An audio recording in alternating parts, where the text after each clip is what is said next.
भी हमने किया था, यहाँ पर प्रोटेस्ट किया था, अंकिता के लिए इंसाफ हमने मांगा था। कल आप शायद थे नहीं, कल आप थे, हमने मांगा था इंसाफ। हमारी जो औकात है, जो हैसियत है, उस हिसाब से हम आवाज उठा रहे हैं। लेकिन आप देख रहे हैं कि लोकतंत्र को किस तरह कुचला जा रहा है, किस तरह दबाया जा रहा है।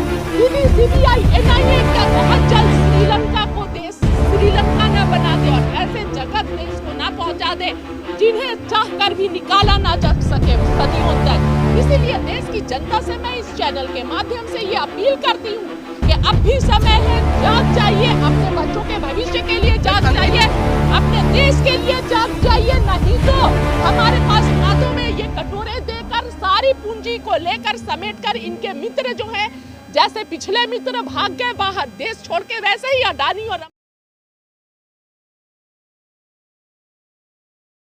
नमस्कार, मैं आपके साथ औरंगजेब चौधरी। भारत जोड़ो का जो है आज 21वें दिन है। जिस तरीके से लगातार जो है यात्री चलते हुए आ रहे हैं और पीछे जो आप भीड़ देखेंगे, लगातार राहुल गांधी चलते हुए आ रहे हैं। लगभग 550 किलोमीटर का ये सफर जो है कंप्लीट होने को है। मैम क्या कहेंगे, क्या क्या आपने देखा इस यात्रा की जो खूबियां हैं, क्या रहा? देखिए, इस यात्रा में सबसे बड़ी तो खूबी महिलाएं इतने ज्यादा संख्या में सड़कों पर निकल कर खड़ी हैं और बच्चे, और उनके आंखों में जो जज्बा और प्यार राहुल जी के लिए दिख रहा है, दैट्स अमेजिंग। ये बहुत ताज्जुब की बात है। और जो भारत यात्री हैं, लगातार पैरों में छाले, पैरों में दर्द, बुखार, सर्दी, खांसी, उसके बाद से भी सब चल रहे हैं। हौसला बहुत बुलंद है। सभी का एक ही मकसद है कि अपने लीडर राहुल गांधी जी के पीछे कदमों से कदम मिलाकर भारत को बदलना है, भारत को जोड़ना है। जो ये भारतीय जनता पार्टी की सरकार ने देश में नफरत फैला दिया है, इस नफरत को खत्म करना है। तो हम देख रहे हैं एक बड़े बदलाव की तरफ देश जा रहा है। और ये जो भारतीय जनता, क्या बदलाव करना है? मोदी जी अच्छा काम नहीं कर रहे? देखिए, वो तो सारे नोटबंदी के समय पूरा देश ने देखा था मोदी जी ने कितने अच्छे काम किए। फार्मर प्रोटेस्ट में 700 के करीब हमारे किसान शहीद हुए, उनसे मिलने नहीं आते हैं। बगल में कुछ किलोमीटर्स के दूरी पर रहकर उनके कानों में किसानों के दर्द की आवाज नहीं जाती है। कोविड फर्स्ट में जो पूरे सड़कों पर प्रवासी मजदूर मरे, उनके लिए कोई दर्द नहीं। पीएम केयर्स फंड में सारे पैसे समेटकर ट्रांसपेरेंसी खत्म हो गई। और उसके बाद से जीएसटी, महंगाई, पेट्रोल, डीजल, खाने का तेल, हर चीज हम देख रहे हैं कि मोदी जी के लिए प्राथमिकता क्या है।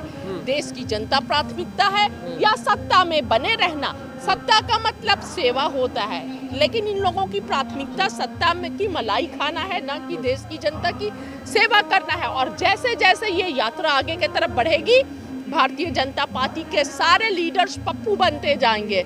आज उनकी बौखलाहट दिख रही है सभी की। वो तो आपके नेता को नहीं, हमारा नेता क्या है वो देश देख रहा है। और हमें गर्व है, फक्र है कि राहुल गांधी जैसा हमारा नेता है। और देश में राहुल गांधी जैसे व्यक्तित्व का एक नेता भी नहीं हो सकता है। हमें फक्र है कि हमारा नेता हर छल कपट से साफ सुथरा है, कोई बुराई नहीं है, सभी को समानता का अधिकार देता है, बराबरी का अधिकार देता है, सभी के लिए प्यार है, उसे देश से प्यार है, इस देश के लोगों से प्यार है, ना कि वो झूठ बोलते हैं। हमें फक्र है अपने लीडर राहुल गांधी पर।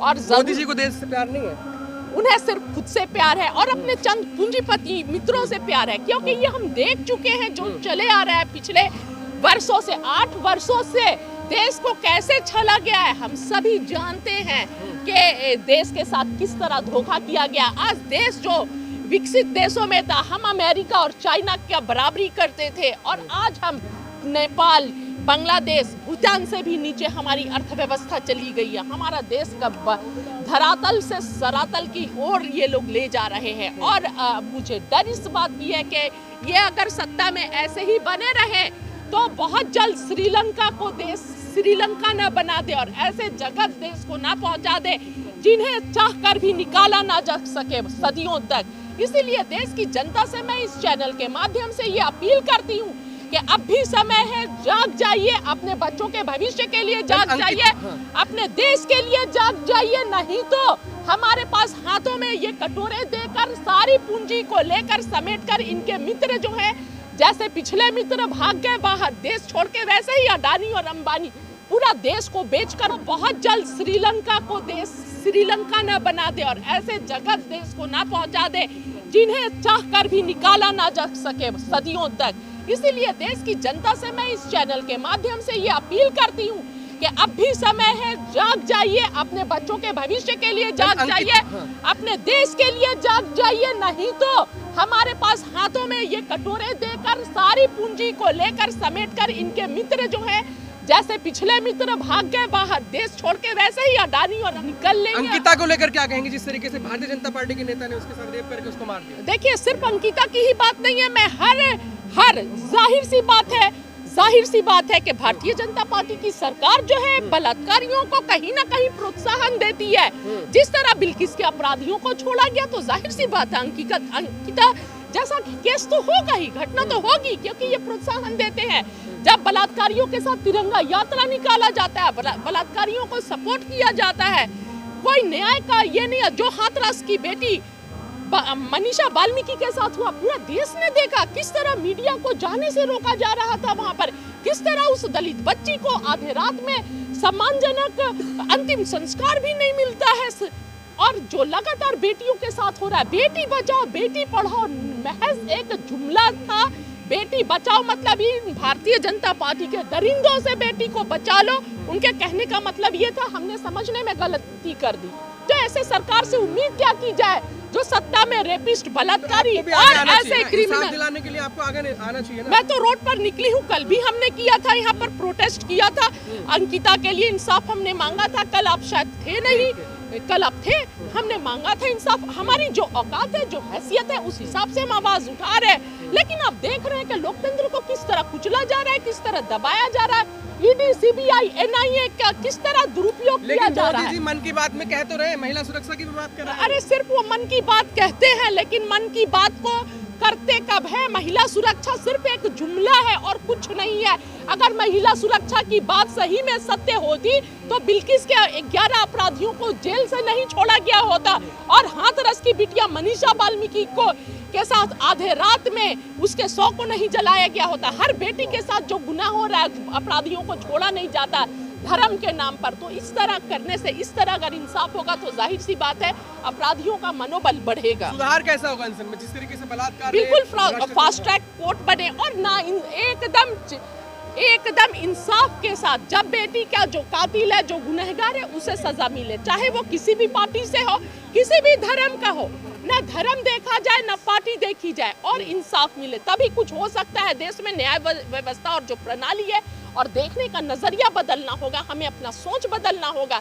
जो सोच में मानसिकता सड़ा हुआ मानसिकता है ना, उस मानसिकता को निकालना होगा। लगातार जिस तरीके से आप पे वार किया जा रहा है भारत जोड़ो यात्री को लेकर, कहा जा रहा है कि भारत तोड़ो यात्री है, जलाओ यात्री ये तो काम उनका है, वो सत्ता में बैठे हुए लोग तोड़ते हैं, हम तो जोड़ते हैं। देश जान रहा है कि जब से 8 साल से वो सत्ता में आए हैं, देश को बांट कर रख दिया है, नफरत फैलाए है, और क्या दिया क्या है? जो देश में 70 सालों में कांग्रेस ने किया था, वो सब एक एक करके बेच रहे हैं, अपने सारे मौज कर रहे हैं। एक पार्लियामेंट होने के बाद देश की स्थिति इतनी खराब है, किसान शहीद हो, किसान फांसी लगा रहा है, देश की अर्थव्यवस्था कोरोना से इतनी डूब चुकी है। उसके बाद से ऐसे हालात में सेंट्रल विस्टा प्रोजेक्ट का मतलब क्या था, जबकि एक पार्लियामेंट पहले का अच्छा है?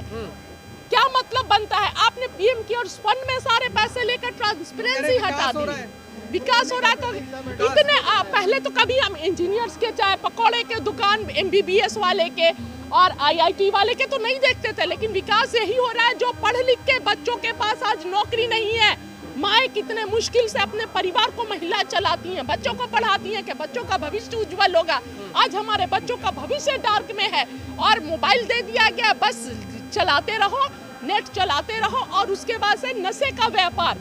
नशे में देश की युवाओं को डुबा देना चाहती है कि देश का युवा सवाल करना छोड़ दे और देश का युवा नशे में डूबा रहे। देश के भविष्य को ये गर्क में ले जा रहे हैं ताकि ज्यादा से ज्यादा दिनों तक सत्ता में बैठे रह सके। लोगों का सहयोग मिल रहा है, जिस तरीके से आप कन्याकुमारी से आप देख रहे हैं कि लोग मतलब हर जगह, पूरा कन्याकुमारी से लेकर अब तक, कल परसों हम कर्नाटका में एंटर कर जाएंगे, तीसरा स्टेट है। बहुत खुशी की बात है, और लोगों का जन सैलाब उमड़ रहा है, जन सैलाब उमड़ रहा है। और मुझे यकीन है कि जैसे जैसे हम आगे बढ़ते जाएंगे, हमारे ज्यादा दिन और किलोमीटर्स बढ़ते जाएंगे, लोग भी हमारे साथ वैसे ही जुड़ते जाएंगे।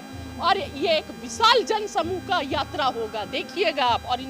और मुझे पूरा यकीन है कि भारत की जनता बदलेगी और भारत की जनता का विश्वास राहुल गांधी पर बढ़ेगा। राहुल गांधी एक सच्चे और ईमानदार व्यक्ति हैं और ये देश की जनता को समझ रही है और अब समझ जाएगी।